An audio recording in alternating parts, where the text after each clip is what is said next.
buenas tardes a todos y bienvenidos. Es un placer recibirles en la última conferencia de este ciclo que organizamos desde la Fundación Villa Cisneros, dentro de nuestro proyecto dedicado a las víctimas del terrorismo, en el que llevamos muchos años trabajando para defender la verdad, la memoria, la dignidad y la justicia. Con la conferencia de hoy ponemos fin al ciclo que iniciamos el pasado mes de septiembre, con el propósito de analizar por qué el 44% de los crímenes de la banda terrorista ETA continúan todavía hoy sin resolver. Una impunidad que contrasta con la progresiva concesión de terceros grados a los miembros de la organización, sin que ninguno de ellos haya cumplido con la obligación legal de colaborar con la justicia. Esta tarde profundizaremos en la responsabilidad penal de los jefes de la banda, un aspecto especialmente relevante en una organización criminal de estructura jerárquica.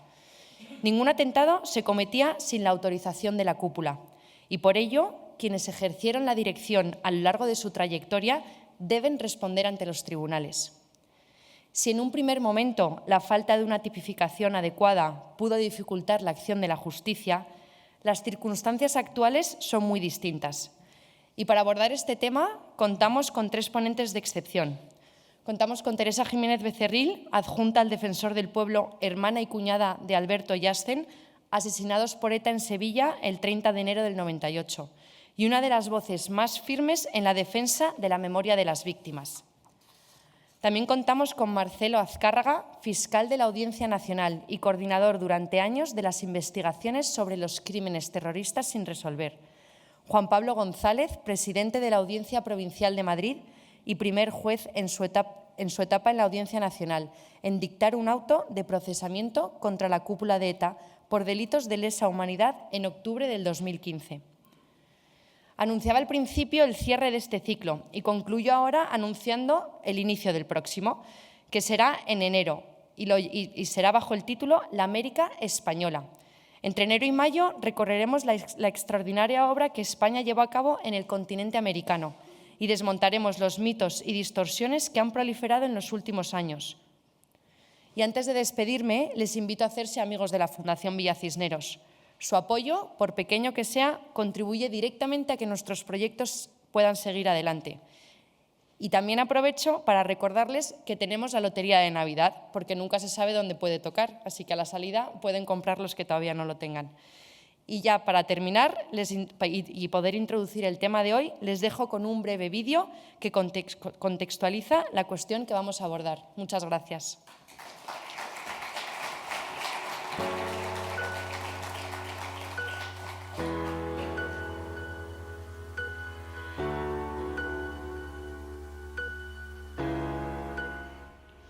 A pesar del intento por parte del magistrado Juan Pablo González al frente del juzgado número 3 en la Audiencia Nacional en octubre de 2015, la responsabilidad de los jefes de ETA es un asunto pendiente.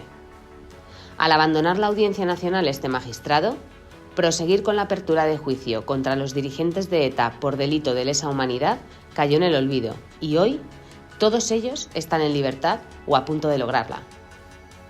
José Antonio Urruticoechea Bengoechea, alias Josu Ternera, es el terrorista que llegó a ser miembro de la Comisión de Derechos Humanos del Parlamento Vasco.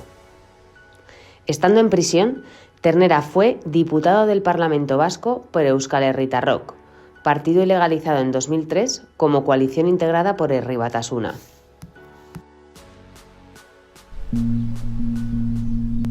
Señor Urruticoechea, esta es una entrevista inédita por muchos motivos. Es la primera vez que un destacado líder de ETA da la cara.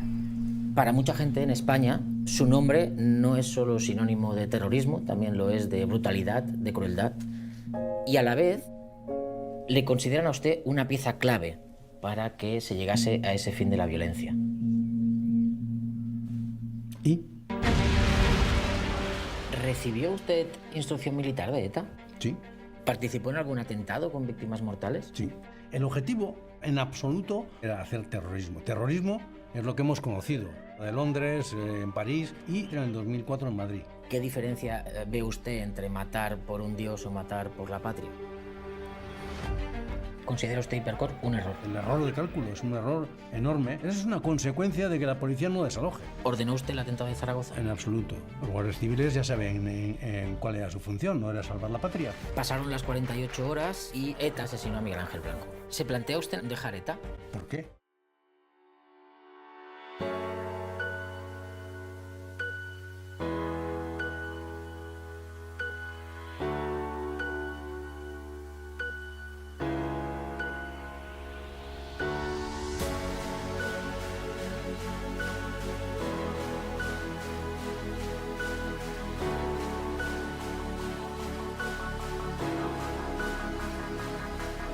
El 40% de los crímenes de la banda terrorista ETA no tiene autor conocido y, por tanto, están impunes. Mikel Antza y Jurdan Martitegui son dos históricos jefes de la banda terrorista que también gozan de total impunidad. Mikel Antza fue jefe de ETA entre 1993 y 2004. Su caso es especialmente vergonzoso, ya que ha sido contratado por varios ayuntamientos para desarrollar su labor como dinamizador de lectura en euskera. Jurdan Martitegui es el último jefe de la banda terrorista. Este mismo mes, el gobierno vasco le ha concedido el tercer grado pese a no haber colaborado con la justicia ni mostrado arrepentimiento alguno.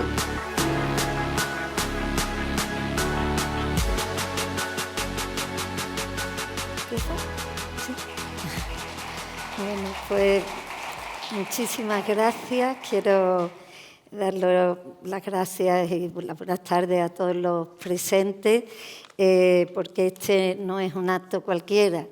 Este es un acto de memoria, de dignidad y de justicia. Y todos somos protagonistas, aunque es la Fundación Villa Cisneros, que doy las gracias a su presidente, Carlos, a todos los de la Fundación, porque organizáis estas jornadas que nos permiten estar aquí a todos los que ni queremos, ni debemos, ni podemos olvidar. Y bueno, los protagonistas reales de hoy son las dos personas que tengo a mi lado y quiero agradecerles mucho por su lucha contra ETA. Ellos lo han hecho con el mejor instrumento que se puede hacer, que es con el instrumento de la justicia. Tengo a Pablo González, presidente de la Audiencia Provincial de Madrid, Juan Pablo González, y a Marcelo de Azcárraga, fiscal de la Audiencia Nacional, quienes nos van a hablar del tema que conocen ellos muy bien y que tanto nos preocupa y sobre todo preocupa a la Fundación Villa Cisneros y a todos los que estamos en dar la batalla a ETA, que es el tema de la impunidad de ETA. Desgraciadamente no son buenos tiempos para las víctimas de ETA. Yo me encuentro entre ellas porque, como han dicho antes, desde ese 30 de enero de 1998, en el que la organización terrorista ETA disparó contra mi hermano Alberto Jiménez Becerril, y su mujer Asen, Asen García Ortiz, en la ciudad de Sevilla. Alberto era teniente alcalde por el Grupo Popular del Ayuntamiento de Sevilla y Asen era procuradora. Alberto tenía 37 años, Asen 39, y tenían 3 niños que a ellos les mataron, habían salido a tomar algo y venían hacia casa por la calle Don Raimundo. Su casa se veía, estaba como más cerca que de aquí a la puerta. Y bueno, ahí les esperaban 3 niños de 4, 7 y 8 años que cuando se despertaron nunca más volvieron a ver a sus padres. También tenían, no solo había niños, también había madres, había padres, había hermanos, muchas vidas rotas. Por supuesto, las vidas rotas, las de mi hermano y su mujer, pero alrededor muchas vidas también rotas. Y bueno, eso es ETA, eso hizo ETA. ETA mató a mi hermano y no solo contento, mató a su mujer que lo estaba acunando porque eso es ETA. O sea, quien quiere ver otra cara a esto que estamos viendo aquí, yo no puedo ni mirarlo. O sea, yo estaba viendo a Josu Ternera y no puedo ni mirarlo, porque yo creo que esta barbaridad, o sea, que tengamos que explicar, que tengamos que estar las víctimas. Yo lo hago, y voy a los coles, voy a hablar con todos los jóvenes, a las universidades, con la Villa Cisneros también, con otros. Pero que tengamos nosotros que estar todo el día contando lo que nos pasó, recordando y recordando, como para explicar que eran malos. O sea, yo tengo que decir que le pegaron un tiro a mi hermano por aquí, que su mujer lo estaba acogiendo, para que los chicos y para que la gente diga, son malos. ¿Por qué? Pues porque eso se ha olvidado. O sea, nosotros nos sentimos, por lo que se verá ahora y por lo que preguntaré, profundamente abandonados, que no por ustedes, todos los presentes, al revés, ustedes sois igual que nosotros. Y por tanto, yo creo que estamos aquí para recordar a todas las víctimas y exigir justicia para ellos. Y tanto Juan José como Marcelo, que han defendido y que defienden a las víctimas, nos van a contar a su manera cómo trabajaron y trabajan para evitar la impunidad, porque la verdad no prescribe. Y yo le voy a hacer unas cuantas preguntas como en 3 planos que están unidos, ¿no? A mí me gustaría que ellos nos hablaran de los crímenes de lesa humanidad, o sea, porque son las vías que estamos viendo cómo poder obtener justicia, ¿no? O sea, ¿qué más podemos hacer, no? Los delitos de lesa humanidad y también la autoría mediata. Y la pregunta sería, ¿de qué manera podemos avanzar en esa ventana de esperanza de que los jefes de ETA sean condenados y que los crímenes de ETA sean reconocidos como crímenes de lesa humanidad? Podéis hablar quien quiera primero, luego.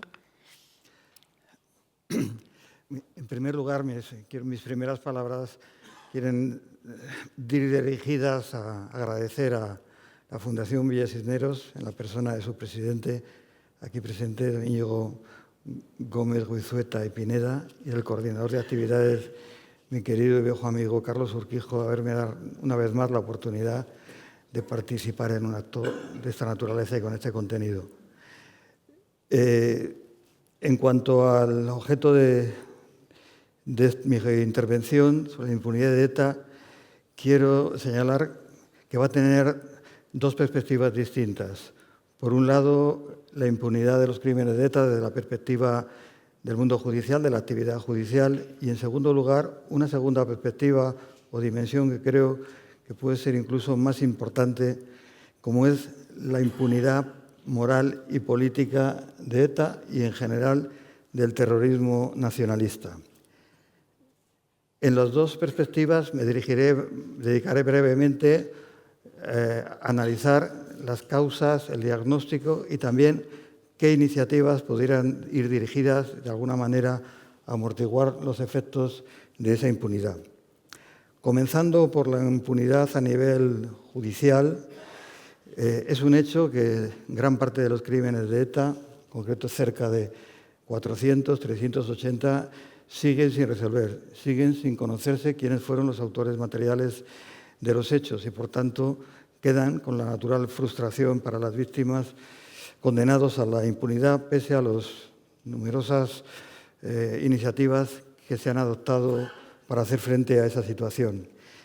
Las causas del desconocimiento de los autores de hecho, de los autores materiales, obedecen en gran medida a la situación que se genera, sobre todo en los primeros años, a partir de los años finales de los 70 y los años 80, que es donde se producen mayor número de asesinatos, de la imposibilidad e incapacidad de las fuerzas de seguridad del Estado, muchos de cuyos efectivos tenían que ir dirigidos a la autoprotección para poder investigar adecuadamente los crímenes de ETA. Eso unido a un contexto todo conocido social que dificultaba muchísimo la investigación. De hecho, después de un asesinato se abría un procedimiento, un sumario en la Audiencia Nacional y al cabo de escasos días, sin haber habido capacidad para investigarlo, se procedía al sobreseimiento. No todos los crímenes sin resolver vienen de aquella época. Hay otros recientes que, sin embargo, no han sido resueltos. Concretamente, el último asesinato, el de 2 policías creo que en Palma de Mallorca, 2 guardias civiles en Palma de Mallorca, creo que fue en el año 2011, todavía no se conocen los autores. O otros crímenes importantes, como el crimen del magistrado Querol de la Sala Quinta en el octubre del año 2000, se ha celebrado recientemente el 25 aniversario de Querol, que fue asesinado con su conductor, fueron 4 personas asesinadas, tampoco se conoce a día de hoy quiénes fueron los autores. Esa es la causa fundamental. Pero también hay que reconocer que además de esa causa, digamos, estructural, ha habido fallos en lo que es la reacción y la actuación del Estado. Y no en los últimos tiempos, sino desde finales de los años 70. En primer lugar, a nivel legislativo, o sea, es realmente sorprendente que una democracia joven como la española, totalmente golpeada brutalmente por ETA en los años 80, no se planteara la revisión del Código Penal hasta el año 1995. Hasta el año 1995 se aplicaba el Código Penal del franquismo del año 1973, que paradójicamente era un código extremadamente benévolo. Solo tenía para compensar la previsión, solo, digo entre comillas, la previsión de la pena de muerte, pero una vez que con la Constitución desaparece la pena de muerte, el resto de la estructura punitiva era ciertamente benévolo, hasta el punto que era mayor de los asesinos con múltiples asesinatos cometidos por él, no cumplía de manera efectiva más de 16, 17 o 18 años de prisión. Como consecuencia fundamentalmente de una institución que estaba contemplada en el Código Penal del año 1973, que era la redención de penas por el trabajo y que reducía enormemente la duración de las penas. No solamente era el problema del Código Penal, sino que tampoco se reaccionó hasta muy tarde en otros ámbitos. En el 95 hay un nuevo Código Penal que hace desaparecer la redención de penas por el trabajo, pero no es sino hasta los gobiernos del presidente Aznar cuando se empiezan a adoptar medidas realmente efectivas desde el punto de vista legislativo para hacer frente al terrorismo nacionalista. En primer lugar, por supuesto, algo decisivo, como fue la ley de partidos políticos, pero también la ley de cumplimiento íntegro de las penas, ya muy tarde la ley de cumplimiento íntegro del año 2001 y posteriormente, en el año 2004, la ley que tipifica por primera vez como crímenes de lesa humanidad este tipo de comportamientos, incorporando previsiones del Estatuto de Roma del año 1996 y contemplando ya en el Código Penal español la figura del crimen de lesa humanidad en el artículo 607 bis del Código Penal. Y no es sino hasta el 2010 cuando se declara la prescriptibilidad de los crímenes de terrorismo, lo cual tiene mucha incidencia, como luego podremos ver posteriormente. En cuanto a los actores judiciales, pues sinceramente hubo muchas disfunciones, empezando por la Audiencia Nacional. Yo he sido testigo de errores, de disfunciones,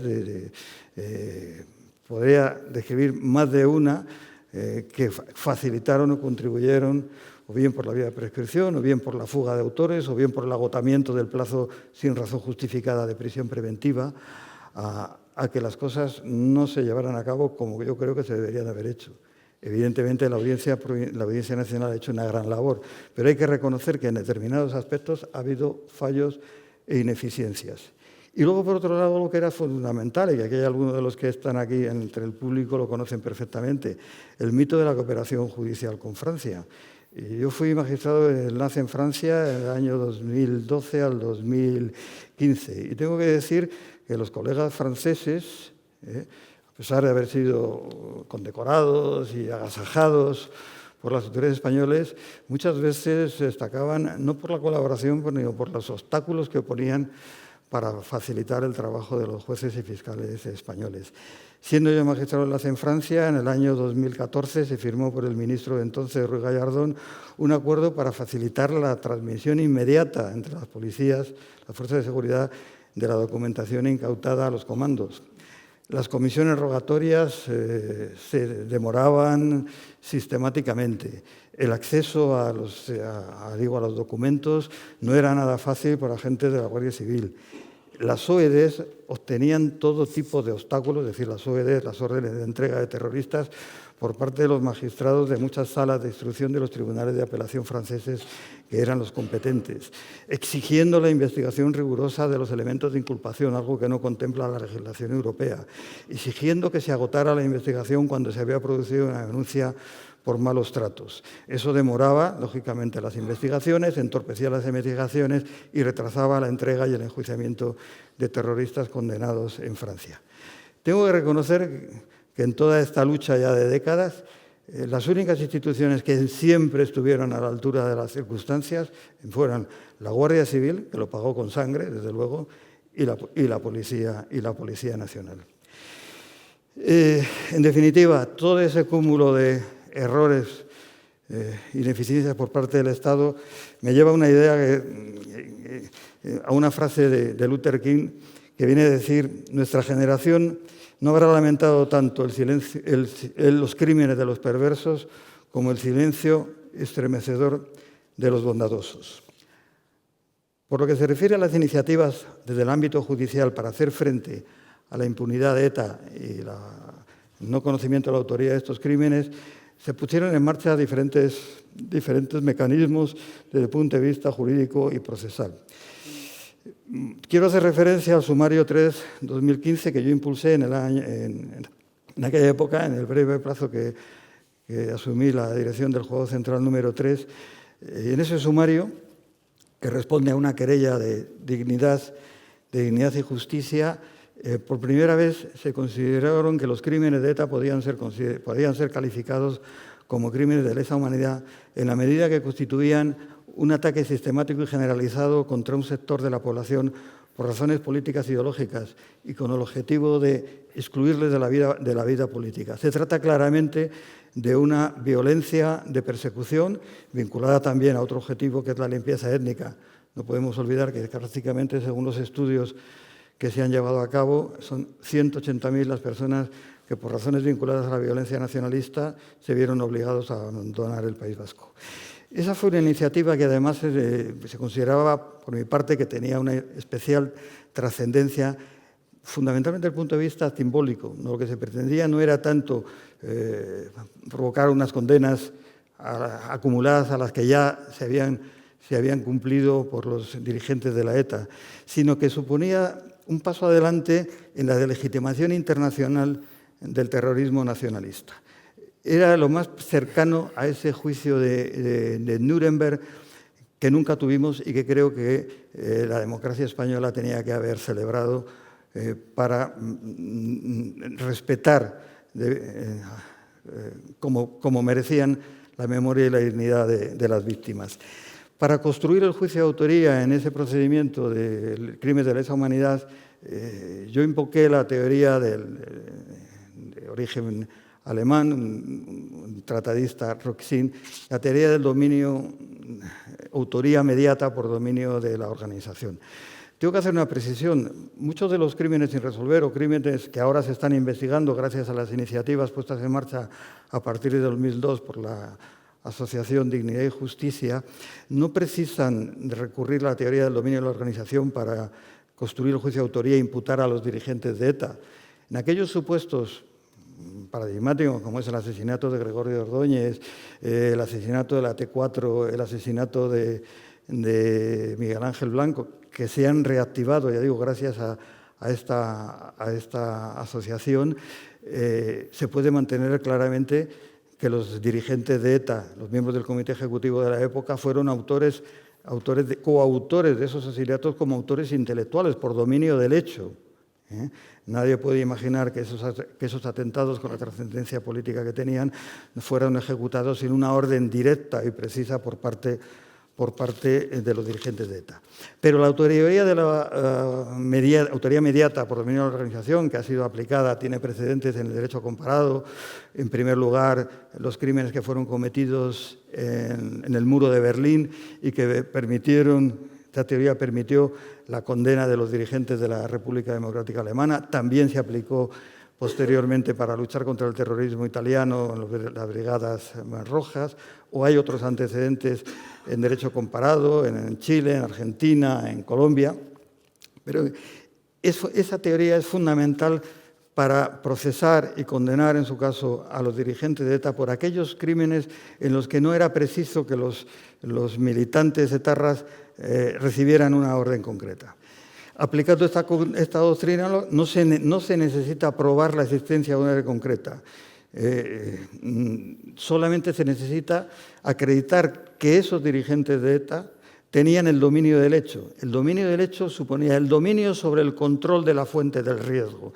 Y la fuente del riesgo no es otra que el aparato de poder que determinaba esas órdenes genéricas que los militantes de ETA, los terroristas de a pie, como elementos fungibles, intercambiables, estaban obligados a ejecutar, sometidos como estaban a una organización fuertemente jerarquizada. Estas querellas, que han sido interpuestas por Dignidad y Justicia a partir del año 2022, están abiertas, siguen su trámite, está concretamente en el número 1, en el número 3, en el número 6, pero sobre ellas pesa una grave amenaza, y es el problema de la prescripción. Hay un auto de la Audiencia Nacional que considera que estos hechos están ya prescritos como consecuencia del transcurso de 20 años desde que se cometieron hasta el momento en que se interpone la querella. Hay una tesis que es la que está defendiendo la Asociación de Dignidad y Justicia y que yo comparto, que paradójicamente era la tesis que había mantenido tradicionalmente la Audiencia Nacional, y es que en el momento en que en el 2000 se declara la prescriptibilidad de los delitos de terrorismo, esa nueva regulación del régimen de prescriptibilidad puede ser aplicada retroactivamente a hechos anteriores siempre y cuando se pone en marcha el procedimiento, que es a partir del 2010, no estuvieran ya prescritos. También se utiliza un argumento muy interesante, manteniendo la posibilidad de existencia de interrupción de la prescripción como consecuencia de iniciativas en diferentes juzgados para investigar de manera genérica a los autores del hecho. Es una cuestión muy técnica y tampoco quiero extenderme en demasía, pero es un tema fundamental porque digo, si se considera que la reforma del año 2010 no es aplicable retroactivamente, prácticamente eso supondría el sobreseimiento y archivo de todos estos procedimientos, salvo uno, el de la T4, porque en ese caso efectivamente no hay duda de que no había transcurrido el plazo de 20 años. En este momento está pendiente de resolución un recurso que interpuso también Dignidad y Justicia con la oposición del Ministerio Fiscal contra ese auto al que me haya referido anteriormente de la Audiencia Nacional y que deberá de resolverse, me imagino que en plazo breve, por la Sala Segunda del Tribunal Supremo. Por cierto, en cuanto a los argumentos, hay un argumento muy sólido relativo a la interrupción de la prescripción que ya se aplicó paradójicamente en el caso Marey. La Sala Segunda, en su momento, estamos hablando del año, creo que 1998, consideró que había interrupción de la prescripción con una interpretación muy realmente flexible para declarar que no había prescripción. Veremos cuál es el destino final de este recurso, que ya digo que es fundamental para que estos procedimientos sigan abiertos.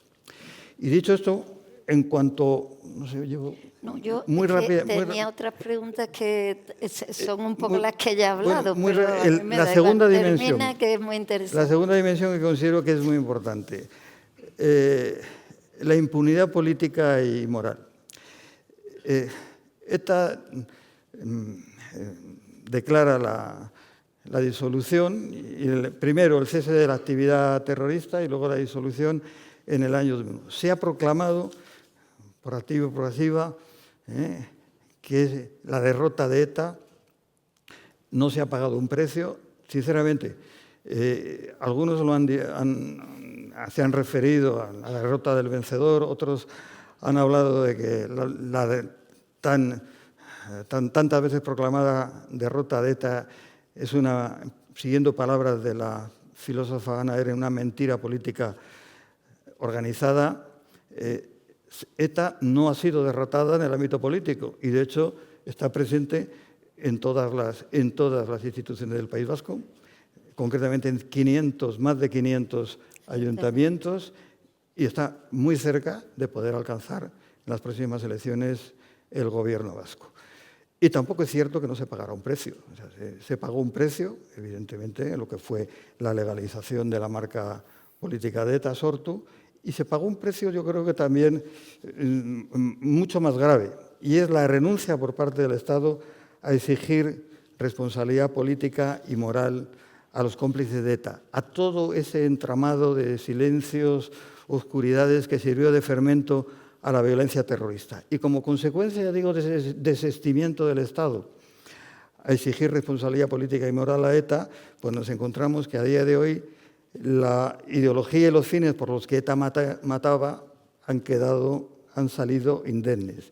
También se ha aceptado como una verdad incontrovertible la hegemonía política y social del nacionalismo en el País Vasco. Y por último, hay que reconocer que el ambiente sigue siendo irrespirable en muchos lugares del País Vasco para las personas que no comparten la ideología nacionalista. En definitiva, se ha desistido de aplicar la verdadera justicia, la justicia política que las víctimas de ETA reclamaban, más allá de indemnizaciones y reconocimientos, para que hubiera realmente un restablecimiento de su dignidad y de sus derechos. De todo esto está reconocido en el informe del Parlamento Europeo de abril de 2024, en que se impulsa a las autoridades españolas para reactivar el proceso de lesa humanidad y, por supuesto, a investigar los crímenes sin resolver. Dos matices muy rápidos. También para hacer frente a esa impunidad política, en mi opinión, es necesaria una nueva ley de la verdad, que venga a complementar las disposiciones de la Ley 29/2011 de reconocimiento y protección integral de las víctimas. Esa ley, que digo pensando que es necesaria, una nueva ley de la verdad, deberá contemplar, por una parte, la obligación legal de investigar las causas sin resolver, aunque estén prescritas. Ahora mismo hay procedimientos que no se están investigando porque, conforme a la jurisprudencia, no se investiga un delito cuando ya está claramente prescrito. Por otro lado, hace falta sanciones efectivas para los actos de enaltecimiento de terrorismo y de menosprecio de las víctimas. Todos sabemos lo que ha pasado este verano. Incluso hay autos de la Audiencia Nacional que, con las fotos de los terroristas en los chocos de Bilbao, llegaron a decir que no era verdad cuando había prueba documental de ello. Es preciso no solamente proclamaciones genéricas como las que establece la ley actual del año 2011, sino un catálogo de secciones, de sanciones, un procedimiento establecido y un mecanismo para que esas sanciones sean efectivas. Y por último, una reflexión general. Habría que revisar, en gran medida, y replantearse hasta qué punto la jurisprudencia del Tribunal Constitucional, que durante décadas ha proclamado que España que la Constitución no es una Constitución militante, si eso tiene suficiente razón teniendo en cuenta la situación que hemos vivido en España en estos 50 años. Nadie se plantea el que un colectivo pueda defender cualquier idea amparada en la libertad de expresión. Pero los partidos políticos, según la Constitución, están obligados a desarrollar su actividad de acuerdo con lo dispuesto en la Constitución y en las leyes. Y la Constitución española, en el artículo 2, dice que la Constitución, la unidad nacional, es la base no sé exactamente los términos, ¿no? La base de la indisoluble unidad de España. Proclama la defensa de la unidad como un principio fundamental. Por eso no se puede defender desde el prisma de un partido político cualquier idea. De la misma manera que un partido político no puede defender la esclavitud y no puede defender la superioridad del varón sobre la mujer, tampoco puede defender aquellas ideas, y entre otras la independencia de una parte del territorio, que va en contra, que no pretende una reforma de la Constitución, sino la destrucción no solo de la Constitución, sino del sujeto constituyente, que es España y que es previo a la Constitución. En mi opinión, necesitamos una democracia militante que se replantee estas cuestiones para hacer frente con eficacia a sus enemigos. Los enemigos que vienen, ya digo, no solamente del terrorismo nacionalista, sino de todos los movimientos nacionalistas. Bueno. Eso es lo que quería exponer. Vamos a ver. A ver, yo traía varias preguntas con las cuales ya están más que contestadas todas y, vamos, estupendísimamente contestadas. Entonces, yo lo que creo que voy a hacer un poco también esas preguntas que traía para que también Marcelo pueda contestarlas, un poco contestarlas todas también. Que pueda hablar. Sin darle aquí, para que nos dé tiempo y luego también otra vez si queda tiempo pues seguimos hablando. Yo, bueno, ya les había preguntado sobre, la primera era sobre lesa humanidad y sobre la autoría mediata. La segunda pregunta, la que iba a preguntar, que era sobre el tema de todo lo que tiene que ver con los crímenes sin resolver, ¿no? Que es sangrante y que es la mayor injusticia que podamos tener, y ya lo hemos visto, ya se dijo en el informe que hizo en el 16 Soledad Becerril, el defensor del pueblo, también por supuesto en el informe del Parlamento Europeo. Y bueno, la siguiente pregunta que llevaba era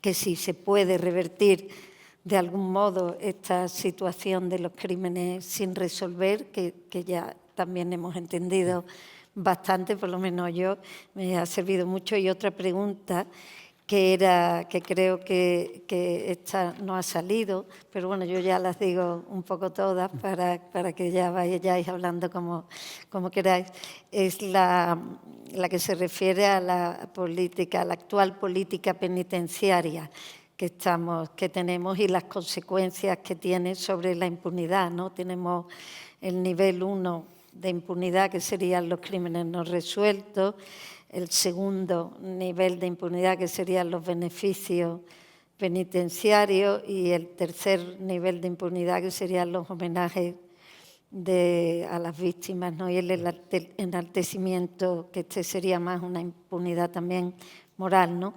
Y qué se podría hacer para evitar estos acercamientos, hoy día ya más que acercamientos, escarcelaciones, que tanto hacen sufrir a las víctimas. Y la tercera cuestión, en la que también se ha referido Juan Pablo,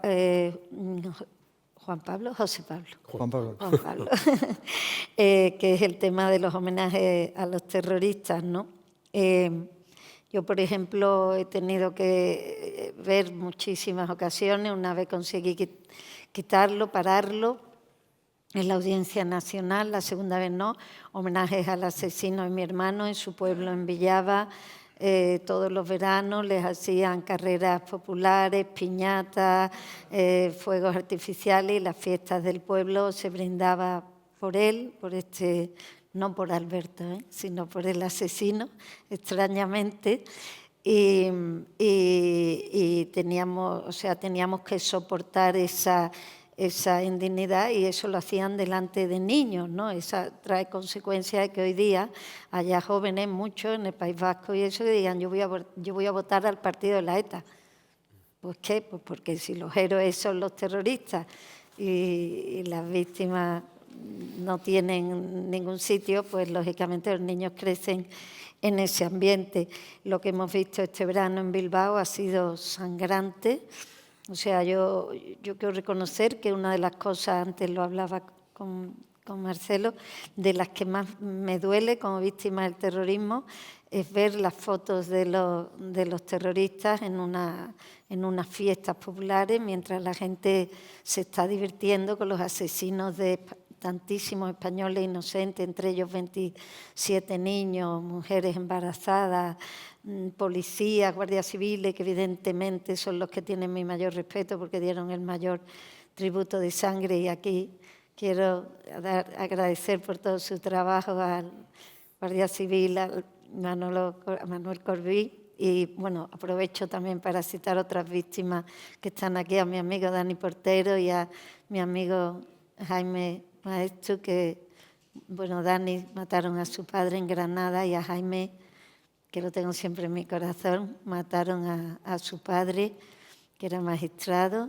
y luego su hermano se metió a Guardia Civil y me imagino que en tu familia se morirían cuando tu hermano se metió a Guardia Civil y no contentos mataron a su hermano también, con lo cual eso es ETA, ¿no? Eso es ETA. Y bueno, la tercera cuestión era la de los homenajes y que nadie hace nada. Y luego también aprovecho ya para preguntarle, que creo que me gustaría que me dijeran ustedes qué opinan ustedes sobre el hecho de que como ETA ya no mata, pues no se puede perseguir el enaltecimiento del terrorismo y que se permitan los homenajes y la humillación de las víctimas. Un día sí, otro no. También que si se podría aplicar la Ley de Protección de las Víctimas del Terrorismo del 2011 con más rigor, o si no se pudiera aplicar con más rigor, ¿por qué no se pudiera hacer un tipo penal nuevo que se pudiera aplicar para que no hubiera homenaje a los terroristas?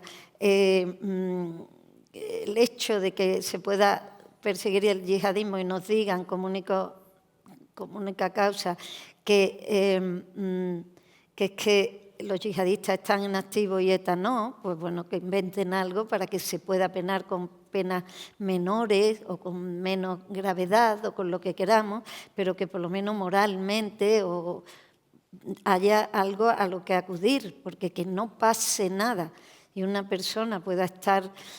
Yo no lo veo con los violadores, no lo veo con los pederastas, no lo veo con los asesinos de niños. ¿Por qué tengo que verlo yo con el asesino de mi hermano? ¿Por qué? ¿Quién lo dice?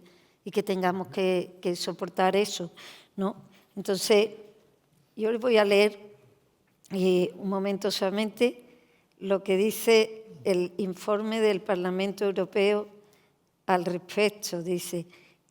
Dicen 33 recomendaciones, ninguna tiene desperdicio. Les recomiendo que lo busquen, es muy chiquito y lo encuentran. Es del 2021, se votó por unanimidad. Impulsar desde todas las instituciones competentes que se evite el enaltecimiento público de los terroristas condenados cuando salen de las cárceles, por el dolor y la victimización secundaria que conlleva para las víctimas del terrorismo. Prevenir la humillación de las víctimas a través de tales actos mediante el refuerzo de los instrumentos jurídicos para dotarlos de eficacia en la prevención de la impunidad y la revictimización. También dice, hablando del 12 de diciembre del 18, que allí estaba yo en el Parlamento, esto lo lleva a cabo con Maite Pagaza, hicimos todo este tipo de directivas y de informes, dice... sobre las conclusiones y recomendaciones de la Comisión Especial sobre Terrorismo 2018/2044, por su total vigencia con respecto a pedir a todos los Estados miembros y en especial a España al objeto de que creen mecanismos jurídicos para tipificar como delito la apología de un determinado acto de terrorismo, ya que es una forma de humillar a las víctimas y provocar la victimización secundaria al atentar contra su dignidad y su recuperación. Bueno, pues ya dicho esto, pues le doy la palabra y pues desde todas las cosas que hemos sacado aquí que se ha oído, ahora ya puede hablar todo lo que quiera, largo y tendido. Algo como un Miura ya, ¿no? Ya, como ya te hemos tenido, te abro el chiquero, Bueno, muchas gracias por invitarme y permitir compartir lo que pienso sobre todo esto. Y yo, a ver, sobre lo que ha dicho Juan Pablo, lo que ha estado, las reflexiones esas, primero, es significativo que hasta el año 95, desde el año 78 al 95, no tuviéramos un código penal. Hasta el año 95 tenemos un código penal de 73, que era un refrito del anterior del 44, puramente de un régimen autoritario, código que era realmente de penas muy desproporcionadas, ¿sí? Singularmente estaba previsto la pena de muerte y había una serie de penas por delitos contra el patrimonio que eran bastante excesivas y que conducían al ingreso en prisión. ¿Por qué existe un sistema de redención? Bueno, hay una tesis que sostenemos unos cuantos, que decimos que existe un sistema de redención de penas, ordinario o extraordinario, para mantener los establecimientos penitenciarios en paz. Es decir, había tal población penitenciaria, tanta, y tan poco funcionario que pudiera reprimir un motín en las... que se decía, si usted se comporta normal, cada día le cuenta por 2, y si encima se comporta bien, le computa por 3. Todo sistema jurídico, todo sistema jurídico es un sistema de equilibrios. Tienes unas penas muy graves que se compensan con unas redenciones. Los hechos más graves estaban castigados con la pena de muerte. Por supuesto, con el advenimiento de la democracia se elimina la pena de muerte y se rompe el equilibrio. Claro. Se rompe el equilibrio, sí, y se mantiene el sistema de redenciones. Sí. Y además, el sistema de redenciones no estaba ajustado a un control de verificación. Era casi rutinario. Yo hubo una época de mi trabajo que tuve encomendada vigilancia penitenciaria, los de Habían Anclares, y me dediqué a recurrir todas las redenciones porque eran absolutamente injustificadas, no tenían ningún sentido. O sea, no se puede redimir 75 días de privación de libertad a un individuo como Alba de Santa Cristina, como el Chelis, por haber hecho un trabajo de marquetería. Eso es una redención extraordinaria, hacer un taller de marquetería. Era absurdo. Pero venía así un tema puramente rutinario. Yo solo empecé a recurrir en su día. Bien. Hasta el año 95, con una mayoría absoluta en el 82 del Partido Socialista, no somos capaces de hacer un nuevo Código Penal. Con lo que todos esos atentados, que son la mayor parte de los crímenes sin resolver, que la mayor parte de los atentados que se cometen en los años del plomo de los años 80, quedan bajo la vigencia de ese Código Penal del 73, porque es más beneficioso para el reo. ¿Por qué es más beneficioso? Porque le permite la redención, que es de 20 años vas a cumplir 10. Sin portarte mal, con que si te portas bien vas a cumplir 7. Y eso es así. Cuando se nos viene todo encima es cuando empiezan estos multiasesinos, gente con 20 asesinatos, con 15 asesinatos, empiezan a salir. Han cumplido de la pena máxima 30 años, al final se le habían cumplido 15. Y entonces se encienden las alarmas y es cuando buscamos una solución a eso. ¿Y qué solución buscamos? Pues un atajo. Y en derecho los atajos no salen bien. La solución fue muy creativa, muy imaginativa, y yo la aplaudo, pero al final nos dimos con un muro que fue, bueno, las redenciones se van a aplicar al total de la condena, son 3.000 años de prisión, pues por redención se le quedan en 2.900. Y por tanto le queda todo esto, y por tanto no sale usted. Y eso llegó a Europa y nos dieron y nos dijeron, no puede ser, usted no puede hacer eso, porque es que eso no era la finalidad del legislador. La teoría del dominio del hecho.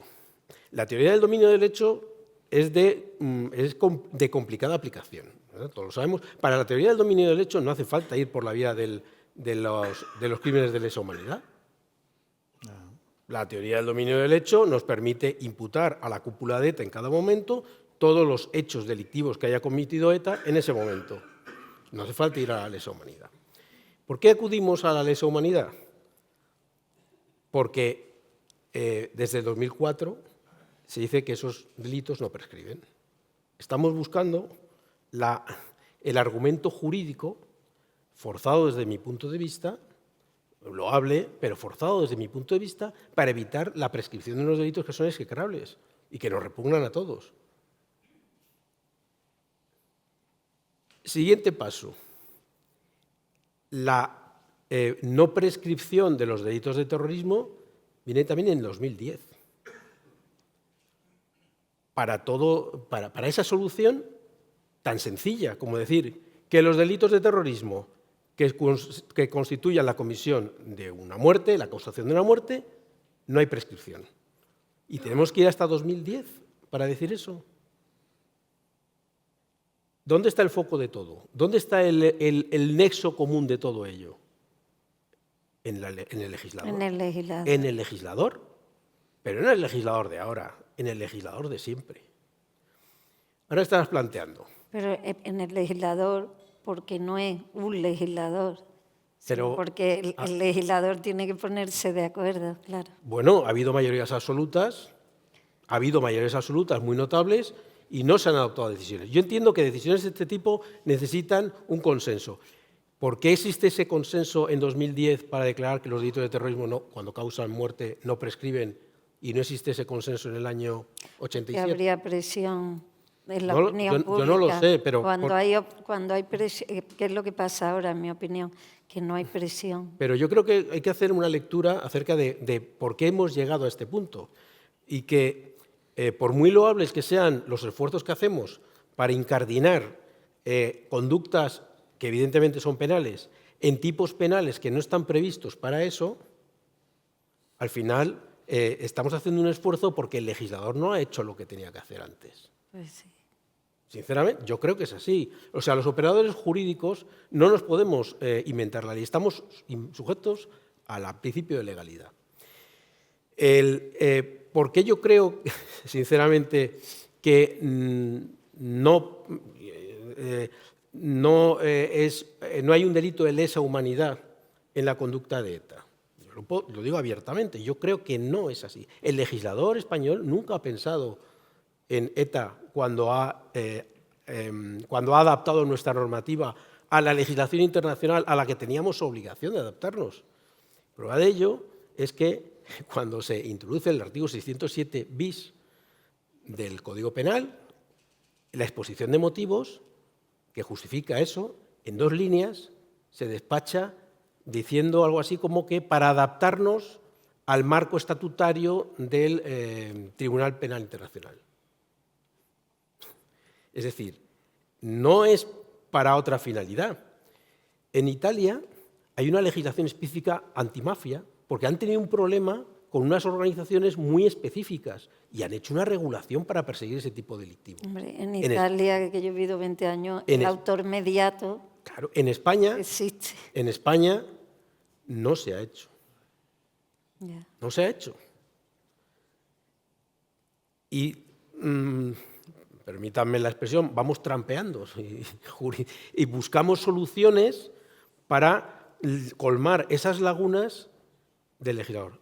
Decías anteriormente, dice, en el tema de enaltecimiento del terrorismo, a ver, tenemos una serie de delitos para la persecución del yihadismo.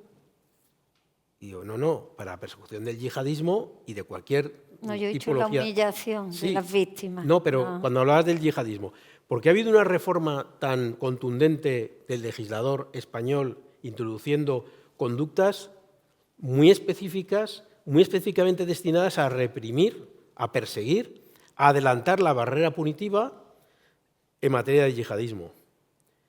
El yihadismo es un movimiento terrorista que tiene la gran peligrosidad es de que el terrorista no comete el delito tratando de salvaguardarse. Ese tipo de terrorismo es el de yo me inmolo y voy al paraíso. Y por tanto no podemos esperar a que el individuo esté con el cinturón de bombas puesto para ir a detenerlo. Hay que ir antes. Y para ir antes hay que tipificar conductas que permitan intervenir antes, porque si intervenimos cuando no hay nada, no tenemos pruebas de nada. ¿Por qué España hace esa legislación tan específica? Porque nos lo imponen en Europa.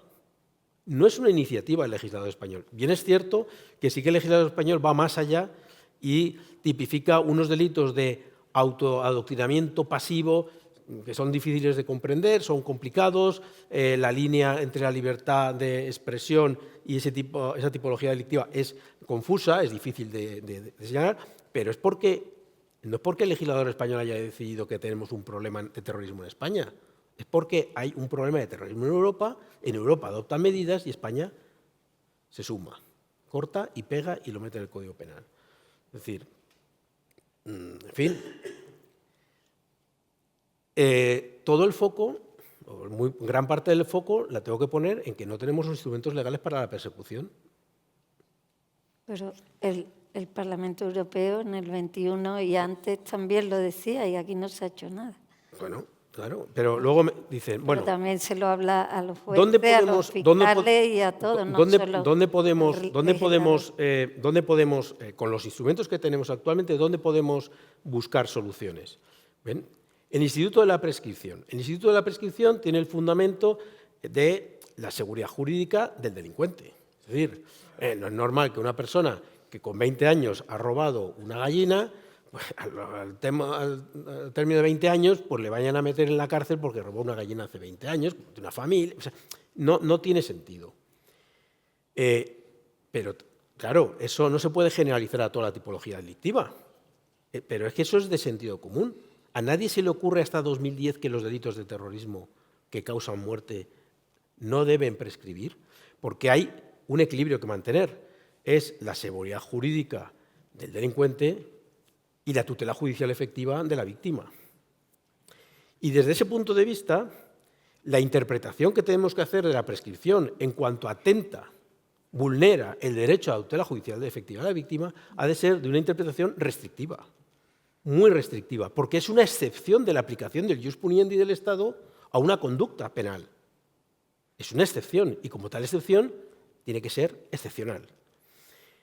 ¿Cómo interpretamos la prescripción? Pues, por ejemplo, cuando en un procedimiento tenemos una diligencia de la que se infiere que el juez está pidiendo que la declaración de un etarra en su juzgado se mande a otro procedimiento por si eso, en una providencia, puede interrumpir una prescripción. Y así se ha interpretado por el Tribunal Supremo. Pero es un esfuerzo titánico a la hora de buscar procedimientos, en fin, es un trabajo de ratón de biblioteca.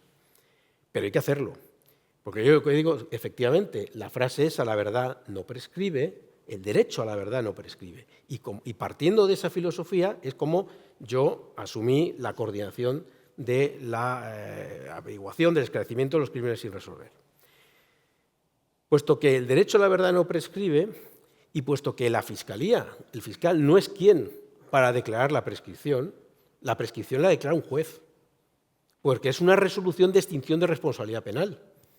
Y yo, como fiscal, podré proponer al juez que declare la prescripción, pero yo no voy a decir que eso está prescrito. Yo no soy quien. Yo lo que tengo que hacer es investigar. Investigar para ver si puedo averiguar si hay datos que permitan imputar una concreta acción criminal a un concreto delincuente. Y el concreto delincuente, en materia de un acto terrorista, habrá cometido un asesinato, pero hay otro delito que ha cometido, su pertenencia a una organización terrorista. Como no sé qué delincuente ha cometido el asesinato, no sé si ese delincuente ha seguido siendo integrante de la organización terrorista hasta 2017. Y puesto que no lo sé, y ese delito no tiene por qué estar prescrito, porque no sé quién es y si ha seguido integrado hasta el 2017 en la organización terrorista. Y eso es un argumento, pues yo creo que muy básico para mantener una investigación sin perjuicio de que al final un atentado, un asesinato cometido en el año 80, podamos considerar que esté prescrito. Pero al final, y como el derecho a la verdad no prescribe, el Estado tiene que poner todos los medios para dar a la víctima la satisfacción de saber la verdad. Una vez sepamos quién ha cometido ese atentado y si, por tanto, focalizando la investigación, la imputación en un determinado individuo, podemos considerar si está prescrito. Y en ese momento haremos un informe diciendo todos los elementos que nos llevan a considerar que ese asesinato lo cometió esta persona y que está prescrito. Y a la víctima hay que darle traslado de ese informe, que es lo que puede obtener. No va a obtener una sentencia condenatoria, pero va a obtener una resolución adoptada por un órgano del Estado encargado del ejercicio de la tutela judicial efectiva de esa víctima. Y esa es la filosofía que yo he venido manteniendo y por la que yo he reabierto asuntos que decía, pero si eso está prescrito. Digo, eso lo dirás tú. O sea, hay que acreditarlo. colaboración con, ¿qué decía? La colaboración de Francia, pues efectivamente. La colaboración de Francia, yo creo que la cuestión de la colaboración internacional muchas veces viene más bien muy influida por las personas, sin perjuicio de que haya una política criminal de un Estado que quiere. Yo en eso, porque Grapo se desarticuló bastante rápidamente por la colaboración francesa.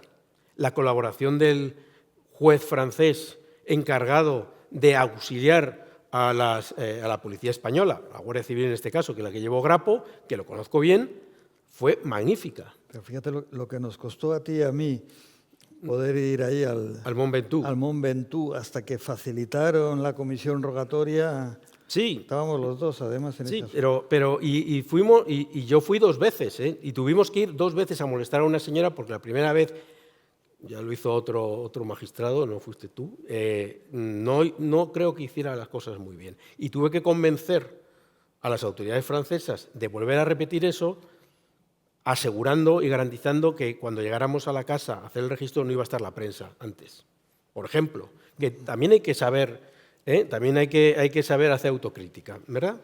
Bien, pues en esa colaboración de Francia, cuando Francia nos entrega todos los efectos que tenía en sus instalaciones, que nos lo entrega gracias a la gestión efectuada por la habilidad de la Guardia Civil, eso fue así, que tenían ahí una serie de efectos que iban a tirar todos, dijeron, no, esto vamos a hacer para el memorial de víctimas, y bueno, si lo podemos usar judicialmente, pero si está todo analizado, bueno, de los 4.000 efectos, muchos de los efectos que yo hemos estado analizando, las cantadas, las autocríticas que hacían, que elaboraban los miembros de los comandos cuando eran detenidos y lo mandaban a la cúpula de ETA como experiencia para ver cómo los habían detenido, qué problemas habían tenido, etcétera, etcétera, no nos los había entregado enteros en su integridad, en su día, las autoridades francesas. Hubo autocríticas de 22 folios, respecto de las cuales originalmente nos habían mandado 2,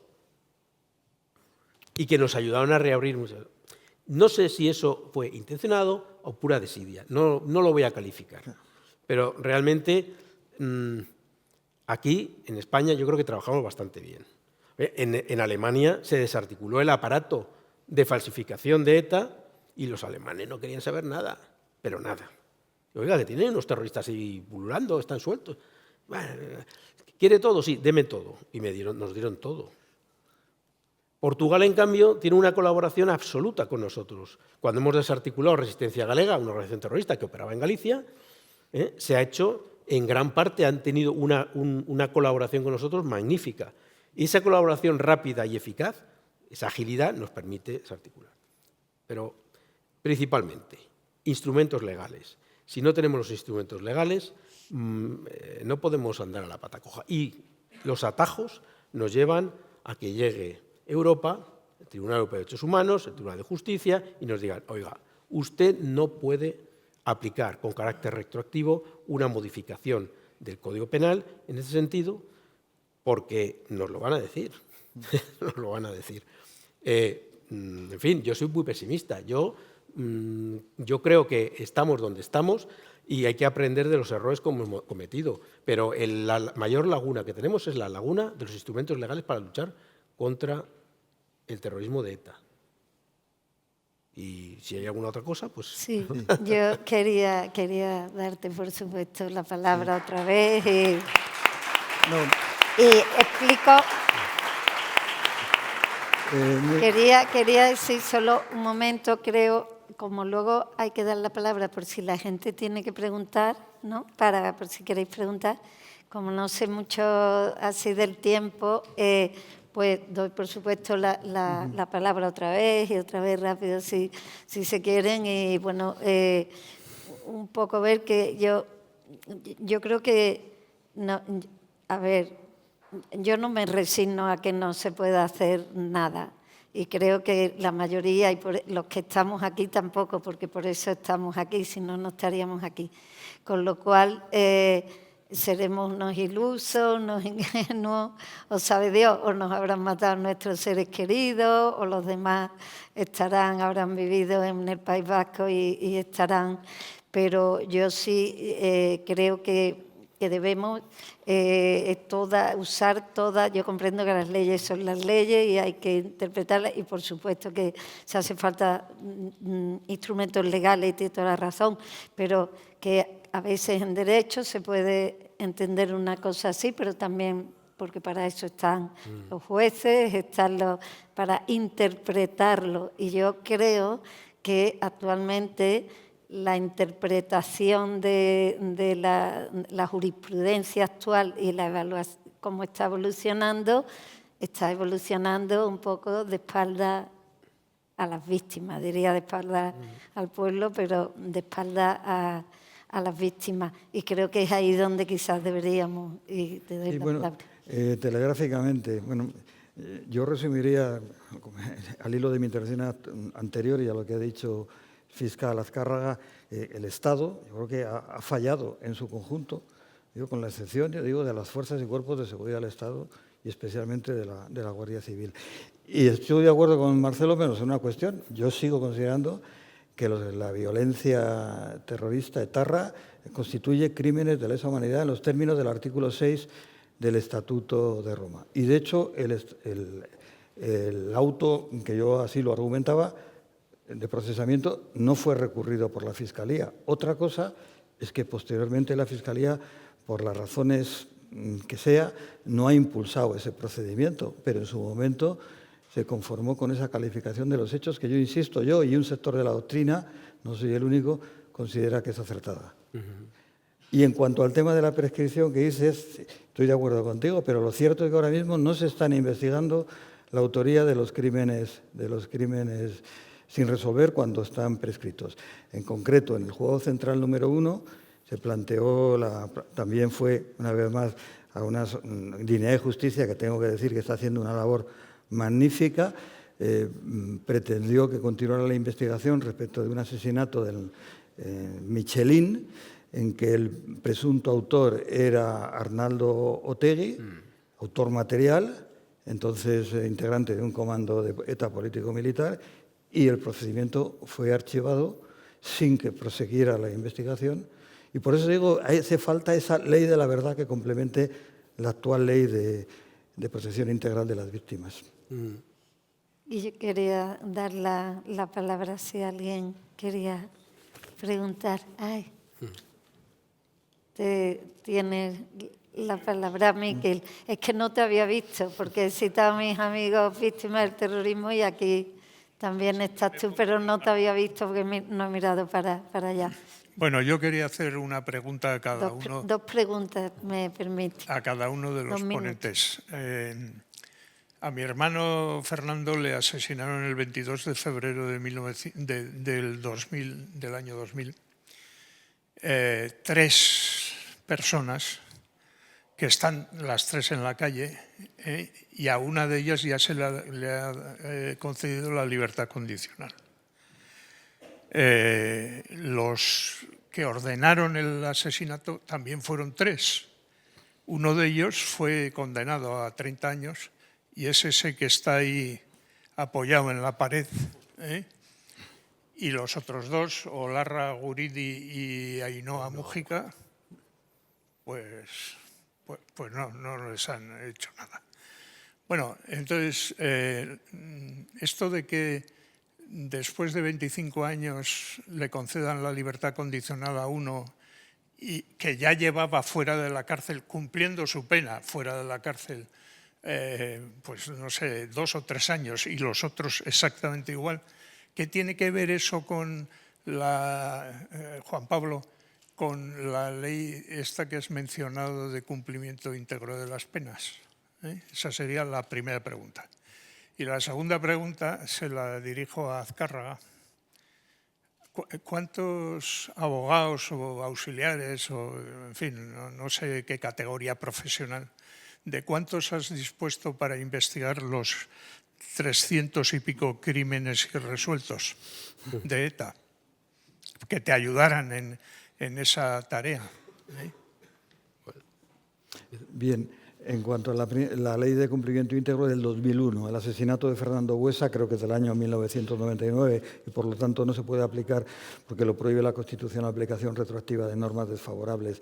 Ahora bien, lo que sí que tengo que decir es que ese asesinato tuvo que ser ordenado por la dirección de ETA. O sea, el asesinato de una persona tan relevante que había sido vicepresidente del gobierno vasco lo tuvo que ordenar la dirección de ETA y en concreto quien entonces era el jefe político, Mikel Antza, que por cierto no ha cumplido un solo día de prisión por hechos cometidos en España. Fue condenado en Francia, fue entregado a las autoridades españolas y quedó inmediatamente en libertad. Ahora mismo sigue en libertad e incluso desarrolla algunas actividades laborales financiadas por el gobierno vasco. Bueno, yo en la coordinación se podía llamar unidad, porque era yo, pero hombre, estaba muy bien auxiliado por una unidad de Jefatura Central de Información de la Guardia Civil y la Comisaría General de Información del Cuerpo Nacional de Policía, especializados además en la banda terrorista ETA y, por tanto, que tenían un conocimiento ya no solamente de la estructura de la organización terrorista, sino además de qué comandos, quiénes lo constituían, en qué territorio actuaban y en qué periodo de tiempo, para poder focalizar las investigaciones que desarrollábamos respecto de concretos actos terroristas. Lo que hacíamos era, incoábamos, sobre todo también nos basábamos, nos podíamos utilizar todos esos efectos que nos había entregado Francia y con sistemas informáticos de relación de información, cosas que antes, con las que no se contaba antes, se abría una línea de investigación, se incoaba un expediente en Fiscalía, unas diligencias de investigación, y cuando teníamos elementos suficientes, lo que hacía era presentar un informe para la reapertura del procedimiento correspondiente. Y muy brevemente, para que vean, la verdad que es que yo soy, cualitativamente me voy a permitir que soy un poco joven para cuando llegué a todo esto. Yo llegué en 2010 y yo he vivido, claro, lo he vivido y además lo he sentido, mi madre era de San Sebastián y lo he sentido muy directamente. Para mí una de las mayores satisfacciones fue hacer el juicio de la Mesa Nacional de Batasuna y de las Herrico Tabernas. Fue muy satisfactorio desde el punto de vista personal y profesional. Yo cuando llego y veo, por ejemplo, una lista de 22 atentados terroristas con causa de muerte que no están ni siquiera judicializados en la Audiencia Nacional, a mí me parece el abandono a las víctimas es de un calibre. Yo me he encontrado procedimientos que estaban en juzgados del País Vasco que se ha requerido que se aportaran desde los archivos. Mire, en uno de ellos me venía una cosa en medio que yo pensé que era un insecto y era el proyectil con el que habían matado a la persona. O sea, estaba en el procedimiento puesto ahí como grapado. O sea, una cosa es de verdad, absolutamente es un despropósito. O el procedimiento en el que después de matar a una persona le vuelan por los aires, al día siguiente se dicta un auto de archivo por no ser los hechos constitutivos de delito. Que se reabre cuando el día siguiente encuentran una pierna en un balcón de un vecino que estaba de viaje. Oiga, aquí hay una pierna, pues debe ser de este señor que le volaron otro día. ¿Cómo recogerían ese cadáver que no se dieron cuenta que faltaba una pierna? Es así de macabro.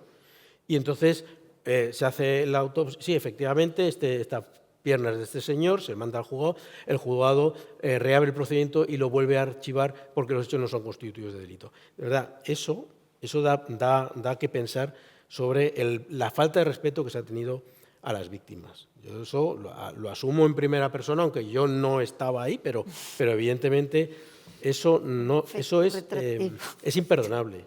Y eso es desde las estructuras del Estado. Desde el momento en que no tenemos instrumentos legales para la persecución, no tenemos los medios. Estamos viendo ahora películas de infiltrados en ETA. ¿Bajo qué paraguas legal actuaban estas personas? Ninguna. No hay regulación de un infiltrado. O sea, el que se infiltra en ETA está cometiendo un delito. O sea, cuando le detengan, le van a imputar estar integrado en una organización terrorista. O sea, no hay un estatus que proteja a un policía que está infiltrado en una organización terrorista. Así se ha estado actuando, pero muchos años. Entonces, vamos a poner el foco en eso y vamos a demandar del legislador que tenga. En el tema de los enaltecimientos, pues se puede hacer una regulación administrativa, puramente administrativa, de sanción administrativa. Usted no puede colgar fotografías de tal. Ya con eso, ya la multa. Como ocurre en la Ley de Memoria Democrática, claro. Curiosamente, en la Ley de Memoria Democrática Claro. sí está previsto. Claro, ¿por qué no hacen lo mismo con esto? No vayamos a un enaltecimiento, que es muy complicado. Vamos... Oiga, ¿no piden ustedes en la Audiencia Nacional que se prohíba un acto? En la audiencia, los juzgados no están para prohibir actos. Eso sí. Están para reprimir conductas delictivas. Eso sí. Claro, pero si todo el mundo aquí sabe el por qué no se hace, eso nosotros lo tenemos casi todo muy claro. No sé si es que hay un señor ahí que me ha pedido la palabra. Se la doy. Que nos tenemos que ir, pero... Es que se lo... Está un señor ahí que lo está diciendo. Es que no da tiempo. Sí. ¿O no? ¿No? Nos echan. Bueno, como lleva un rato preguntando. Pero muy breve, esa es la pregunta. Muy rápido porque nos tenemos que ir. Rápidamente, Sí. Muchas gracias. Parece ser, eso es una duda que tengo, en el año 2004 había interés de alguna manera en poder crear una cadena de mando para interferir en el Poder Judicial. Entonces, hay un observatorio contra la violencia doméstica y de género que la presidente está en la comisión disciplinaria del CGPJ desde el año 2004. Ese observatorio, que en principio está para defender a las mujeres, lo lideran 3 ministros, Igualdad, Interior, Justicia, más el fiscal general del Estado. Es decir, que hay un observatorio que lo lideran del 2004, entonces Montserrat Comas era la presidenta del observatorio, que luego también es la presidenta de la comisión disciplinaria. Entonces, ¿ha habido por parte del Poder Ejecutivo algún interés en interferir en el Poder Judicial para, de alguna manera, a través de la comisión disciplinaria? Gracias. Que tenemos que irnos porque nos cierran, Pues muy rápido. No. Pues si ya la respuesta es... Yo puedo decir, no me consta. Eso... No le consta. Gracias, muchas gracias.